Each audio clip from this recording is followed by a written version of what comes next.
Ce que j'aime à faire avec les intervenants qu'on forme notamment et avec les jeunes auprès desquels on travaille, c'est tout de suite une petite mise en situation qui finalement va donner un peu l'état d'esprit avec lequel on va travailler. Ce que je vous propose, c'est de vous lever, tout le monde, puis de prendre un stylo dans votre main.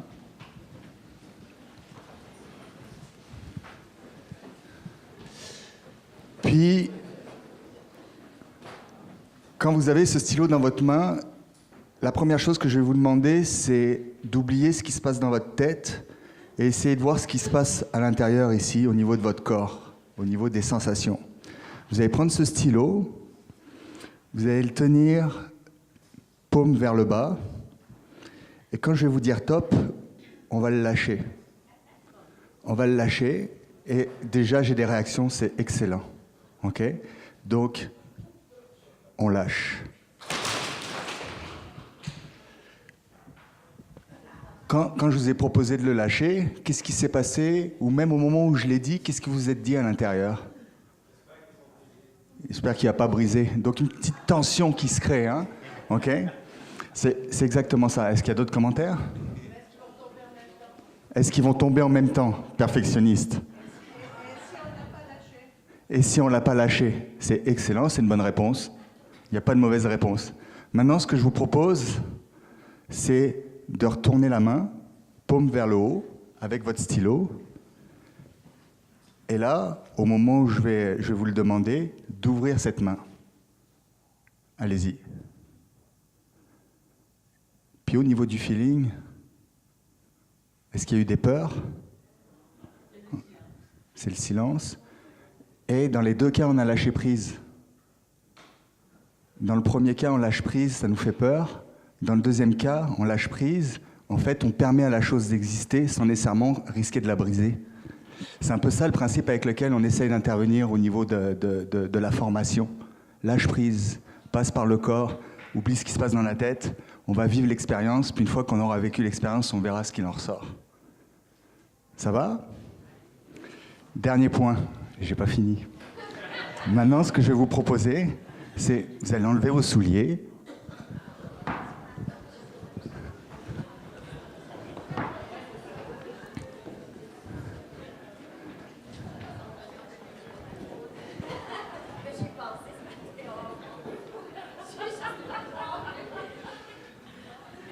Et là, ce que je vous invite à faire, pendant 30 secondes, circuler autour des tables.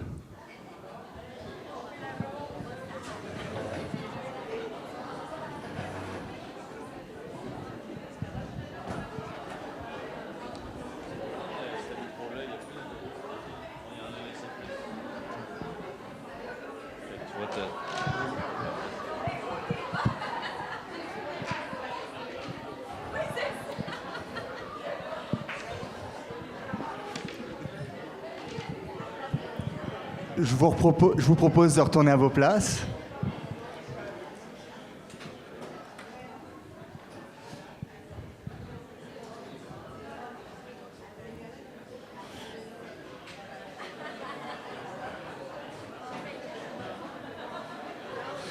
Bon,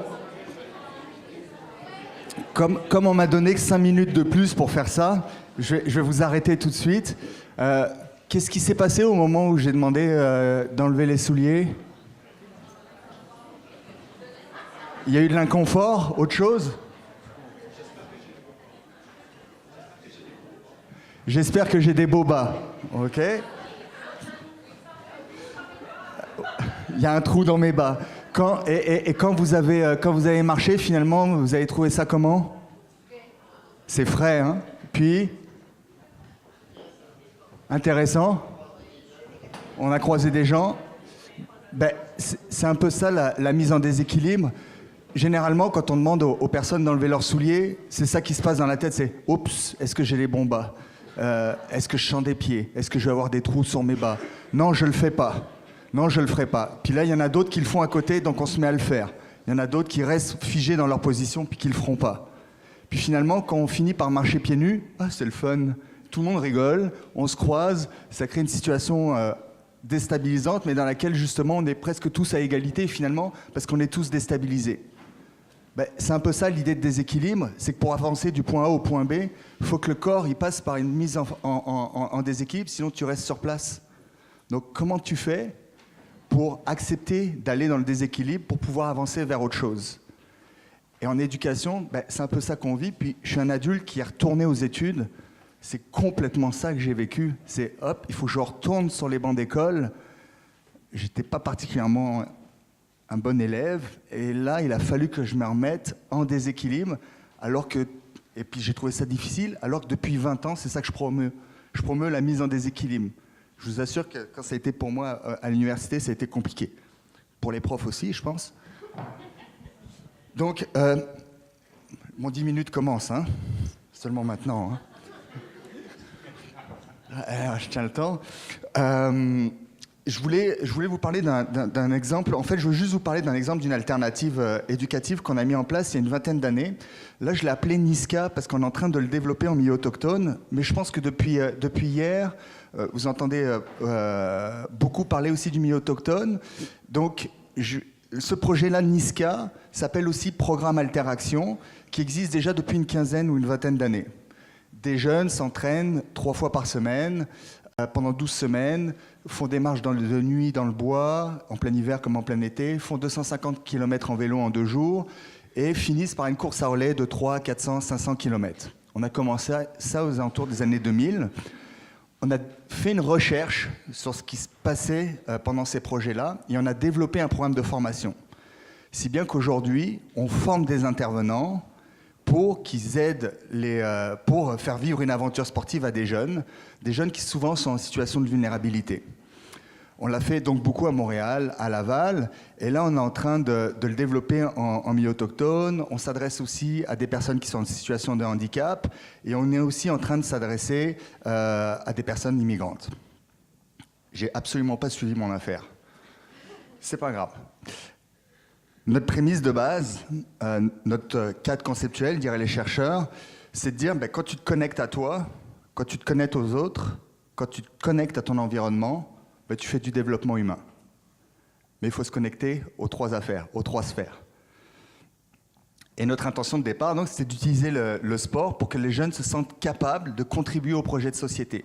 Donc on s'aperçoit qu'il y a des jeunes, pour des raisons XY, leur famille, leur environnement, leur histoire, etc., fait qu'ils se disent « moi je ne peux pas contribuer au projet de société ». Donc ça nous a interpellés et on travaillait beaucoup là-dessus. Donc par le sport et le plein air, finalement tu vas découvrir un potentiel physique, tu vas découvrir un potentiel psychologique et tu vas découvrir un potentiel social. Tu courais 2 minutes, à la fin tu cours 4 fois 1 heure, puis parce qu'on en gagne, tu es capable de courir 500 km, tout seul tu ne peux pas les courir. Puis, s'il fait moins 30, on peut courir aussi. Donc on s'est retrouvés dans des situations comme ça. Le projet Niska, où on pourrait parler du projet Alteraction, en fait, c'est un projet de transfert d'expertise. Donc, on a des intervenants qui ont été identifiés par le milieu, qui acceptent d'être formés au sport et au plein air à caractère psychosocial. Comment animer, comment bâtir. Mais sauf que pendant qu'on les forme, ils mettent en œuvre un projet. Donc c'est très concret, c'est directement sur le terrain. On a très très peu de théorie. Donc c'est 2 heures sur comment on fait une animation à caractère psychosocial, et après c'est 20 heures, 30 heures, 40 heures d'animation sur le terrain. Donc ils font vivre une aventure sportive, et en même temps, sur ce genre de projet-là, quand des intervenants sont formés, on met de la recherche, ou on fait de l'évaluation sur ce qui est en train de se passer. Mais qui participe à cette recherche et qui participe à l'évaluation? Les intervenants qui sont formés, les jeunes et les partenaires qui ont accepté d'accueillir le projet. Donc ce n'est pas du monde de l'extérieur qui vient évaluer le programme ou qui vient voir qu'est-ce qui se passe, c'est l'ensemble des acteurs qui sont impliqués. En fait, et normalement je parle beaucoup avec mes mains, avec le micro c'est difficile. Notre approche pédagogique, elle consiste à dire, alors là je prends un exemple, vous avez entendu, j'ai un petit accent. En France, il y a un plat qui s'appelle le bœuf bourguignon. Donc on prend du vin, on prend du bœuf, en fait on prend du bœuf et on le cuit dans du vin. Au Québec, on va parler du ragoût de pâte de cochon. Donc on prend des pâtes de cochon, puis on le cuit dans un bouillon de légumes. Les Atikamekw, eux, ils vont parler de Shibaikan. Donc là, ils prennent de l'orignal et ils le cuisent aussi dans un bouillon. Il y a un principe commun à ces 3 recettes. Lequel? Ouais, de faire cuire la viande. Comment? Ouais. Elle est toujours dans un du liquide, elle est toujours dans le bouillon. Alors donc nous, ce qu'on essaye de voir, c'est de se dire, finalement, quand on intervient à Laval, quand on intervient à Montréal, quand on intervient à Obidjwan, quand on intervient à Montréal-Nord, où il y a des enjeux liés notamment à l'immigration ou liés à l'adaptation. À ce moment-là, on se dit, ben, le sport psychosocial pour nous, ça devient le contexte éducatif et ça devient le bouillon commun à chacun de nous. C'est-à-dire quand j'arrive à Obidjwan ou que quelqu'un de l'équipe arrive à Obidjwan, on va dire, ben, nous, on connaît le bouillon. On connaît le principe du sport à caractère psychosocial. Par contre, ce que tu vas mettre dans la recette, ça, on ne le sait pas. C'est quoi les ingrédients que tu vas mettre dans ta recette qui vont faire que le projet va fonctionner? Si je t'arrive avec un bœuf bourguignon, tu ne vas pas aimer ça. Est-ce que c'est le genre de situation que parfois on reproduit en éducation, d'arriver avec un contenu et de ne pas chercher nécessairement à l'adapter, on oublie un peu le principe éducatif derrière. Je ne sais pas, je pose la question. Je change l'affaire. Si jamais un habitant d'Opalouk venait dans nos classes aujourd'hui et pendant 1 an, nous apprenait à chasser le phoque. Vous direz, ça va pas toi? Moi, ça va pas m'aider dans ma vie de tous les jours. Ça me sert à rien que tu m'apprennes à chasser le phoque pendant 1 an. Et c'est un des enjeux qui semble être détecté, c'est que souvent dans notre acte éducatif, on essaye de reproduire ce qu'on a appris et de l'amener et d'ouvrir les portes pour que la personne puisse le comprendre. Et en fait, finalement, comment on arrive avec notre bouillon en permettant à la personne en situation d'apprentissage de mettre ses propres ingrédients? Comment, au niveau des adultes, on tient compte de tout ce que cette personne, elle sait? Parce que quand tu retournes sur les bancs de l'université ou quand tu retournes à l'école puis que tu te retrouves devant un professeur, c'est pas un jeune de 6-7 ans qui vient. C'est un adulte qui a 20, 30, 40 ans d'expérience, de vie professionnelle, de vécu, qui a eu des enfants éventuellement. Donc comment tu tiens compte de tous ces aspects-là? La réponse qu'on est en train d'essayer d'explorer, c'est de dire, ben, transférons des principes, ben, tiens, pour animer, faut que tu aies planifié, puis il faut que ça bouge tout le temps, il faut que ton jeu, il y ait une succession, il faut qu'il y ait des jeux tout le temps, et que derrière ce jeu-là, il faut que tu racontes une histoire. Bon, ben ça, c'est un principe. Raconter une histoire derrière un jeu, parce que derrière le jeu, derrière l'histoire, on va pouvoir faire comprendre des choses. Un peu ce que j'ai fait avec le lâcher de crayon et le fait de marcher pieds nus, c'est un peu une histoire que je vous raconte à ce moment-là. Bon, ben, le principe, c'est ben, quand tu fais un entraînement à caractère psychosocial, crée une histoire derrière ça, puis ça va te permettre de faire comprendre des choses. Maintenant, quelle histoire tu vas raconter? C'est quoi les ingrédients qui sont importants dans cette histoire-là? Moi, je ne le sais pas. Je ne le sais pas. C'est toi qui as la réponse. Quelle histoire tu veux raconter? Et donc, la question qu'on se pose encore aujourd'hui, c'est comment on fait pour justement permettre aux apprenants de raconter leur histoire, tout en continuant à être formés.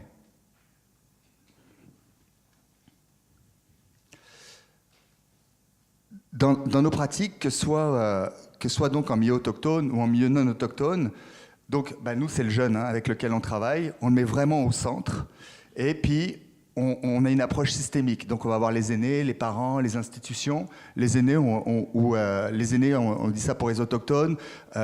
Pour le Sud, moi je dis les vieux, mais avec du respect, pour vrai, avec un V majuscule. On va avoir des chercheurs et on va avoir des intervenants.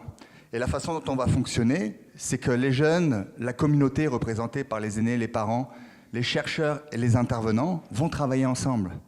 Vont travailler ensemble à quoi? À faire la cogestion de l'apprentissage, donc cogestion du projet, vont faire la co-construction des savoirs, il va y avoir une co-construction des résultats, puis après il va y avoir une co-diffusion dans notre contexte. Et ça, ce que ça nous permet de faire, c'est d'assurer une certaine forme de pérennité par la suite.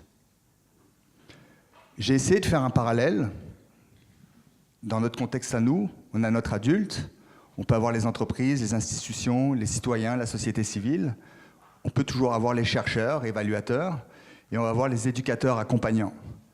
Parce que ça, c'est un point aussi que je trouve particulièrement intéressant en sport, c'est que par exemple, on s'aperçoit de plus en plus que l'entraîneur n'est plus la personne qui dit quoi faire. Quand on va à un haut niveau, de plus en plus l'entraîneur est en train de s'orienter pour être un accompagnateur du sportif. Parce qu'on part du principe que le sportif, c'est mieux ce dont il a besoin que l'entraîneur. Et finalement, là, on devient un soutien comme éducateur. D'ailleurs, éducateur, je digresse un peu, vous savez de quand ça date un éducateur? À partir de quand on a parlé d'éducateur? L'Antiquité. Vous savez, c'était qui l'éducateur? C'était l'esclave. Parce qu'il devait amener le jeune, l'enfant de la famille vers le lieu d'instruction. Et sur la route, l'enfant, qu'est-ce qu'il fait? Il pose des questions. Et est-ce que l'éducateur sait quelles questions on va poser l'enfant? Non, il faut qu'il s'adapte. Et donc, pendant tout le chemin, il fallait qu'il trouve des réponses à des questions qu'on allait lui poser. Puis vous connaissez les questions qui peuvent être tordues des fois de la part des enfants. Donc c'est ça, l'éducateur est un accompagnant. Il dirige, mais il guide surtout. Et donc c'est vers ça qu'on essaie de tendre dans nos différentes interventions auprès des jeunes et auprès des intervenants qu'on forme. Pour finir, je m'arrêtais là-dessus, je trouvais ça crée un déséquilibre.